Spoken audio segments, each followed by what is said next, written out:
नमस्कार। भारतीय भाषा अभियान द्वारा जनता को न्याय जनता की भाषा में विषय पर चलाई जा रही श्रृंखला के अंतर्गत आज मैं रेखा मेहता, अधिवक्ता, मुंबई उच्च न्यायालय, आपके साथ अपने अनुभव साझा करने जा रही हूँ। पिछले लगभग 1.5 वर्ष से मैं इस अभियान में जुड़ी हूँ और यह भारतीय भाषा अभियान पूरे देश भर में जनता को जनता की भाषा में न्याय मिले इसलिए सतत निरंतर कार्य किए जा रहे हैं और इसके लिए बहुत सारे अधिवक्ता, बहुत सारे देश के विभिन्न विभागों से जुड़े हुए हैं और लगातार काम कर रहे हैं इस विषय के ऊपर। आपने देखा होगा कि अंग्रेजों से हमने मुक्ति पाने के लिए और हमारे कितने सारे हिस्टोरिकल हीरो ने बहुत से कार्य किए, बहुत से लोगों ने फांसी खाई, बहुत से लोगों ने डंडे खाए, बहुत से लोग शहीद हो गए। तो क्या आज भी हम वो आज़ादी से मुक्त होना नहीं चाहेंगे? आपको नहीं लगता कि आज भी हम लोग अंग्रेजी भाषा को लेके अंग्रेज़ों को गुलामी कर रहे हैं?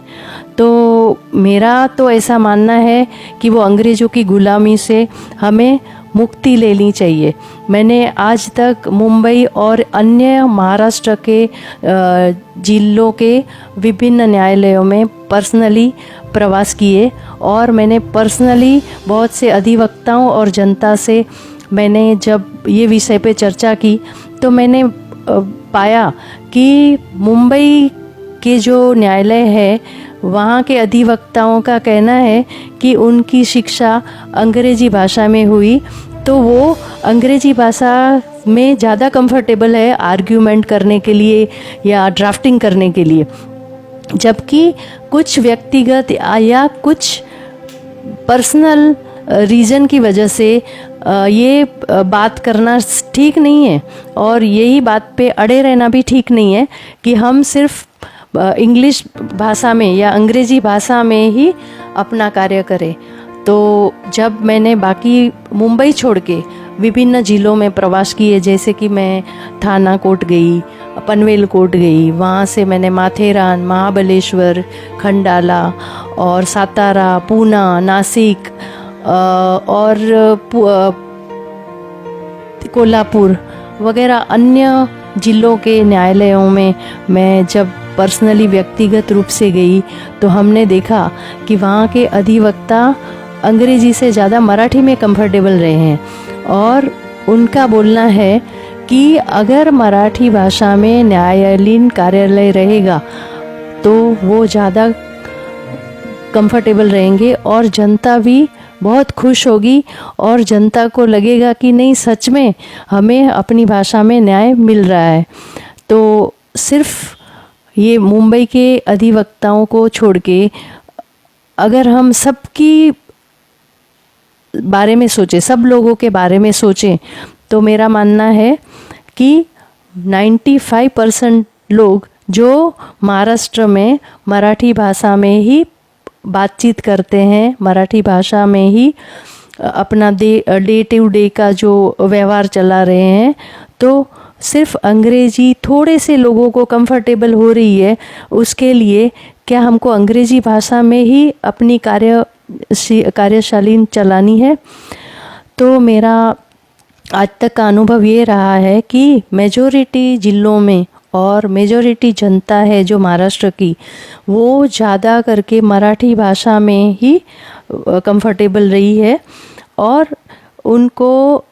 लगता है कि उनकी शिक्षा दीक्षा अंग्रेजी में हुई है और पिछले वर्षों से अंग्रेजी में ही काम करते रहे हैं। निसंदेह किसी परंपरा को तोड़कर नई परंपरा अथवा भाषा में काम करना कष्टदायक तो होता ही है, परंतु सवाल यह है कि क्या कष्ट से डरकर हम समाज और देश हित के कार्य करना छोड़ दें? अंग्रेजों से आज़ादी के लिए जिन लाखों स्वतंत्रता सेनानियों ने जेल में कष्ट पाए, प्रदर्शनों के दरमियान लाठी डंडे खाए और न जाने कितने लोगों ने फांसी के फंदे चूमे, तो कष्ट तो देश को अंग्रेजों से आज़ाद करवाने के इस उपक्रम में उन्होंने भी किया।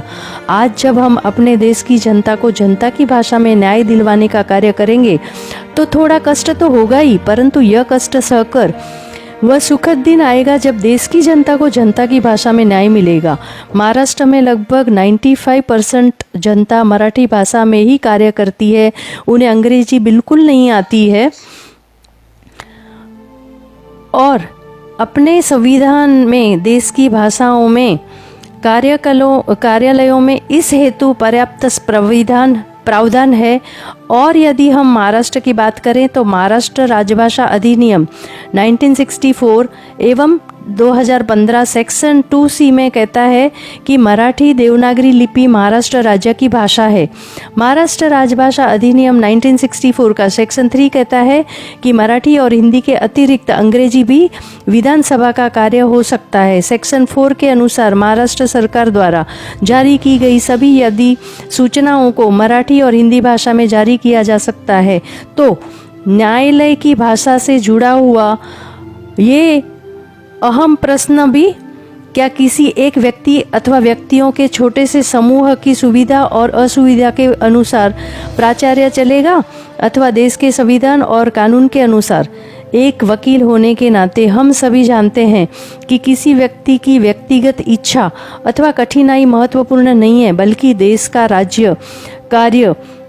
देश के संविधान और कानून के अनुसार चलेगा। देश का कानून और संविधान कहता है कि महाराष्ट्र में सभी प्रकार के न्यायिक कार्य और राज्य कार्य मराठी भाषा में होने चाहिए। अपने अब तक के अनुभव में मैंने हजारों अधिवक्ताओं और महाराष्ट्र प्रांत के नागरिकों से जो भी बातचीत की है, सभी इस बात से सहमत नजर आए कि जनता को न्याय जनता की भाषा में मिलना ही चाहिए। सर्वोच्च न्यायालय और कई उच्च न्यायालयों के निर्णयों का अवलोकन करने से भी यह बात स्पष्ट हुई कि राज्य कार्य न्यायिक कार्य भारतीय भाषा में ही होना चाहिए। न्याय केवल होना ही नहीं चाहिए, बल्कि न्याय होता हुआ दिखना भी इतना ही आवश्यक है। यदि महाराष्ट्र का उच्च न्यायालय भी मराठी भाषा में कार्य करना प्रारंभ करता है तो महाराष्ट्र के लोगों का न्याय व्यवस्था में विश्वास दृढ़ होगा। लोग अपने अधिकारों को और बेहतर समझ पाएंगे, जान पाएंगे और विभिन्न न्यायालयों द्वारा दिए गए आदेशों का बेहतर पालन कर पाएंगे। इसी उद्देश्य को लेकर भारतीय भाषा अभियान पिछले 5 वर्षों से कार्य कर रहा है। आप सभी का जो सहयोग भारतीय भाषा अभियान को मिल रहा है, उसके लिए भारतीय भाषा अभियान की तरफ से मैं महाराष्ट्र की जनता और एडवोकेट्स की आभारी हूँ।